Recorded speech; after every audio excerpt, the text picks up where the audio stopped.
So we are group two, and we'll be presenting on renewable energy, and we'll be analyzing the industry. So we have selected Adani and Suzlon as the companies that we'll be analyzing in terms of their mission, vision, and corporate strategy. Adani Green Energy Limited is a company that is owned by the Adani Group, and it was started in 2017. They operate one of the largest solar photovoltaic plants in the world, which is Kamuti Solar Power Plant. In 2017, they had a market cap of 3,26,635 crores. Their mission is to assimilate knowledge, develop capabilities, and manage collective enterprise to profitably tap global business opportunities. They have a vision to be the world-class leader in businesses that enrich lives and contribute to nations in building infrastructure through sustainable value creation. They follow the values of courage, trust, and commitment. Let's analyze the corporate strategy of Adani. This company plans to grow its business by developing and installing renewable energy projects worldwide. They also intend to provide clean energy solutions to customers and communities, and they also focus on the planned development of the Carmichael coal mine in Queensland, Australia. However, this has also caused quite a lot of controversy. They also have a plan to build a natural gas pipeline to bring coal to the market. So about Suzlon, they were founded in 1995 and are one of the largest global renewable energy solution providers. Over the past 2 decades, they have installed over 19.5 GW of wind energy in 17 countries across 6 continents. They have a diverse client portfolio, which includes power utilities and electricity producers in both the private and public sectors. Their mission is to maintain a satisfied customer base, a qualitative supplier base, and a highly motivated workforce by providing quality products and services. They work towards attaining sustainable social and economic and ecological development. Their corporate strategy involves the following. They want to develop next generation products with focusing on improving cost efficiency. Then they also want to increase their production capacity and strengthen vertical integration. They have a strong focus on driving global growth and augmenting management bandwidth. They want to move up the value chain with comprehensive end-to-end solutions. Now coming on to the Peston analysis of both the companies. Peston analysis is an analytical framework and is frequently used to assess the business environment in which a firm operates. Management teams and boards apply the framework in their corporate risk management, planning, and strategic planning processes. Peston Research is a well-linked tool in the financial analyst community where elements may affect model assumptions and financing choices. Now coming to the political environment of Adani Group. Political stability in the current markets is an important thing for Adani Group as it operates in many different nations and must develop regulations for each one depending on the demands of the local electric utility sector. Adani Energy must manage a variety of rules and regulations in the various markets where it operates. The rules governing market entry and how business can operate in the local market can alter frequently, so Adani Green must remain agile. The significance of local government in India, unlike the majority of other nations, local government are a vital role in India policy and regulatory processes. Instead of creating policies for entire country of India, Adani Green Energy must closely monitor the states and territory where it present. Now coming on to the economic environment. Workforce skill level in Indian market have moderate to high skill labor, and Adani Green can use it to make qualified staff to improve services in India. Core infrastructure is present in India. To facilitate and enhance the business environment, the Indian government has boosted investment in core infrastructure development over time. Adani Green Energy may make use of this current infrastructure to accelerate expansion in India's utility sector. Adani Green performance in India is highly tied to the country's overall economic performance. So growing globalization and the use of local resources to serve international markets have been a cornerstone in the past 2 decades for growth. Coming on to the social environment, consumer preferences has changed recently. Customers in India are more likely to prefer experiential products over standard value positions in the utility industry. Adani Green must take use of this development to create goods and improve customer satisfaction. Attitudes towards health and safety in India after liberalization has deteriorated severely. Due to the enormous cost of failure in India, Adani Green must avoid adopting these attitudes. Media organizations are essential for swaying public opinion in India. So both traditional and social media are expanding quickly. Adani Green can take advantage of this trend and position and advertise its goods more effectively. Coming on to the technological environment, observing the most recent technological advances used by Adani Green Energy's rivals might give them a solid idea of what the rivals are considering and where the future of the electric utility business model lies. Investment in the micro and macro level of research and development in India on both public as well as private players can create fresh solutions. There can be a creative disruptions environment which may facilitate innovation and growth for the company. Coming on to the intellectual property rights and patent protection in India, more and more players are likely to invest in research and development if India has a stronger protection of IPR and other intellectual property rights. This will further welcome innovation in the market. Now coming on to the environmental factors. The waste management, particularly for facilities adjacent to the metropolitan cities, has become more and more important for businesses. For waste management in urban areas, the Indian government has established severe regulations which require compliance. Realistic goals have been set by the Paris Climate Agreement as well for India's national governments. As a result, Adani Green Energy in India may face more scrutiny of environmental standards. Now there's been also increase in the consumer awareness, and this is a key component for Adani Green Energy's approach. Customers anticipate Adani Green Energy to uphold and surpass all legal requirements in order to play a responsible role in the community. Now coming on to the legal environment of India. Environmental rules and regulations are at various levels in India. So Adani Green must sincerely comply with them to ensure no legal problems. The requirements for health and safety in India has also increased. Now, what Adani Green must do to comply with them and how it will cost to do so should be considered while developing policies in the company. Data protection regulations have been a crucial component of both privacy issues as well as intellectual property rights. Adani Green Energy needs to develop its policies and regulations around this factor. Now coming on to the Western analysis of Suzlon, the political factors. So regulatory practices. In the several market it operates in, Suzlon Energy must manage a variety of regulations. The rules governing market access and how businesses in the miscellaneous capital goods sector can conduct business locally have altered in recent years in India and other emerging nations. Governance system. Although it may produce leaders who can steer policy making away from the historical norm, the current governance system in India has long since served its purpose, and I don't believe much will change in the process. In order to forecast trends, Suzlon Energy must keep a close eye on the governing priorities for the entire industry. The new government policies in India may boost investor confidence in the capital goods sector. Government resource allocation and timeline. It is realistic to expect that the time frame of these policies will be longer than the statutory term of the current Indian administration, given the widespread acceptance of the suggested policies among the populace. Now coming on to the economic factors. Inflation rate. So the upcoming recession would cause inflation to rise in the Indian economy. Economic performance of India. Given the government spending, stable demand due to disposable income, and rising investment in new industries, I think India's economy will continue to develop well over the next 5 to 10 years. Exchange rate. Suzlon's energy investment plans may be impacted by India's unstable exchange rate over the long term as well as the short term. Social factors. Gender roles. In India, gender roles are changing. Suzlon Energy can test a variety of ideas to assist and accommodate the changing gender roles in Indian culture. Leisure interests. In the capital goods sector, buyers in India are more likely to favor experience items than traditional value propositions.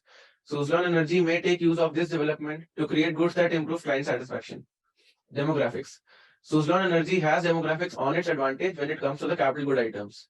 India is a developing young nation. Suzlon Energy can take advantage of this trend to appeal to various demographics.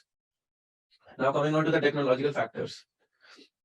The capital goods industry's client expectations have changed as a result of the advancements and widespread use of mobile technologies.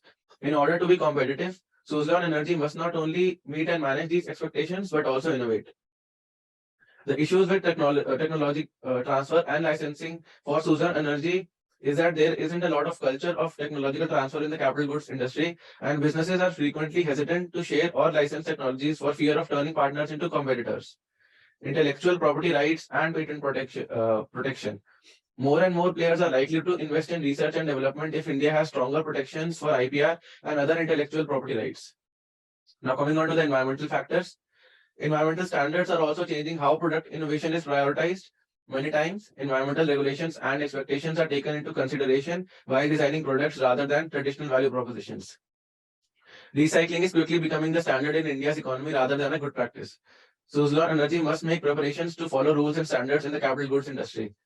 For firms like Suzlon Energy, waste management, particularly for units adjacent to major centers, has become increasingly important. For trash management in metropolitan areas, the Indian government has established severe regulations. Coming on to the legal factors, the requirements for health and safety in India, what Suzlon Energy must do to comply with them, and how much it will cost to do so. Data protection regulations have been a crucial component of both privacy issues and intellectual property rights during the past 10 years. Suzlon Energy needs to think about whether India has a reliable system in place to guard against data breaches. The business laws, the procedure that India's business laws follow. Are these standards in line with those of global organizations like the WTO, the European Union, etc.? Now, Ishika will take it forward.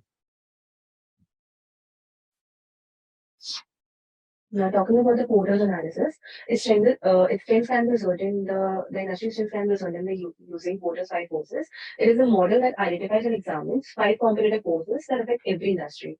The structure of an industry is 5 forces analysis to develop the company strategy.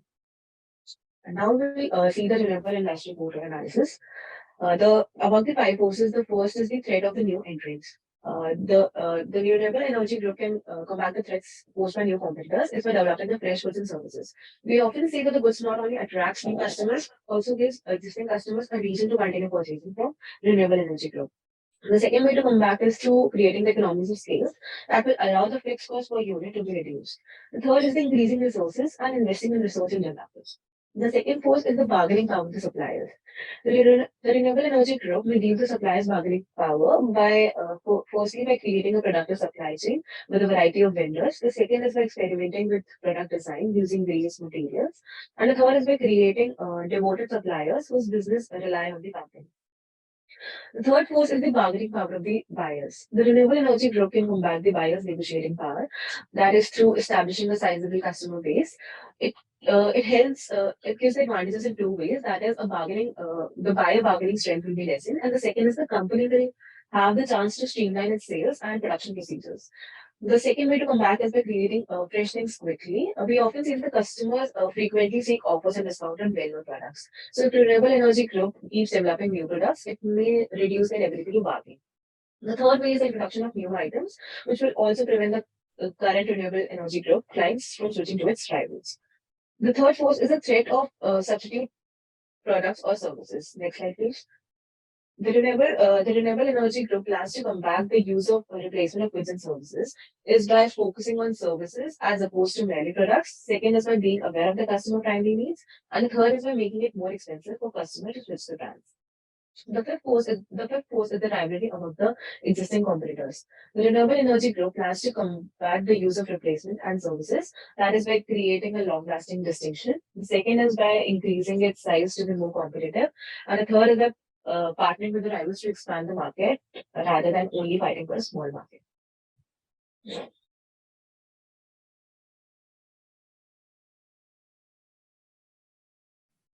So moving on to the competitive analysis. Talking about Adani Green and Suzlon, Adani was founded only in 2015, while Suzlon has been around since 1995. They have a combined market capitalization of 36.4 billion and 1.4 billion respectively. So these companies are like pioneering in their technology, where Suzlon focuses on mostly on wind energy. Adani has been focusing more in solar and wind, etc. But talking about the competition, Renew Power, Sterling, Tata Power, they have the market size or market capability to compete with Adani, while there are small players like Zodiac, Borosil, Websol, Vali Renewables. For the sake of comparison, we'll be talking about only a few of these companies. So now Zodiac Energy is a startup that's been providing rooftop solutions and then smaller solar installations in India for the past 4 or 5 years. Now they've grown into one of the #1 residential rooftop installer in India with over 5,500 rooftop solar installations. Manufacturer of photovoltaic crystal solar cells and their related modules is what Websol Energy System does. Websol has been around since 1990, though their scale has always been lesser, but they specialize in manufacturing the solar cells. So like if you want to buy quality solar panels, the solar cells are probably manufactured by Websol. And even now they have been focusing mostly on manufacturing and less on installations. Another interesting company is Borosil Renewables.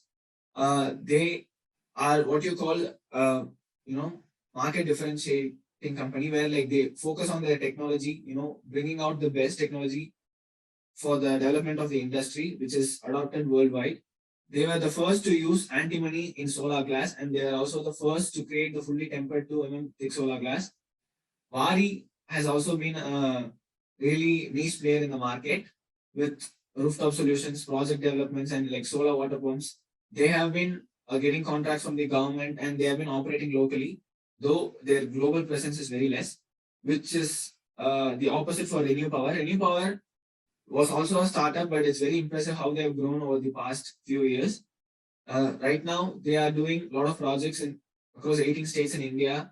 They also have a solar and wind energy products and installations. They have a lot of commercial and industrial consumers, a lot of government contracts. They have also been doing international projects too. Over to Rohit. Thank you, Lakshmi. Now we are going to look at the market position and strategies of competitive companies. Renew Power has announced that its strategy is to double its portfolio of running plants and projects under implementation to 20,000 megawatt in 5 years. That is actually a very ambitious growth, and its major investor is Goldman Sachs. The expansion would require an investment of about 40 to 50,000 crores as well. So Waaree Energies, it's a leading solar EPC and project developer. So they have also been an independent power producer. So some of its consumer strategies are solar leasing. And now very recently, leasing has been one of the most important tools for offsetting risk. In solar leasing, the rooftop owner leases a rooftop system from a company. So they also are into a solar power purchase agreement or renewable energy service company model. So that is the most commonly known model in solar industry is the solar PPA or RESCO model. In this model, the developer constructs the power plant and sells the generated energy to the end consumer. Given Zodiac Energy has the market cap of $2.15 billion, Zodiac Energy's EBIT growth rate should signal that it wouldn't have been too much trouble with its debt. And Zodiac has also installed 1 megawatt ground-mounted solar PV power plant for Adani. And the market position for Adani, it has grown into cost leader, while Suzlon has a focus on business strategy. Most of the companies have followed a differentiation or product focus strategy. Zodiac has focused on small markets and also in acquiring contracts from big players like Tata Power and Adani Green. So Websol, they are the leaders in solar cell manufacturing and they have a product focus strategy, while Waaree also has a similar strategy focusing on photovoltaic module manufacturing. So and when it comes to startups like Renew Power, it has grown into a company with a diversified portfolio dealing with wind, solar, and rooftop energy. And then Tata Power, which is a very old company that has recently transformed into not a fully renewable company, but they are into renewable energy as well. So it's a competitor comparable to Adani, since as I already said, its presence is felt in most of the parts in India. So it also has the vision to be the market leader and focus on being a cost leader as well. Thank you.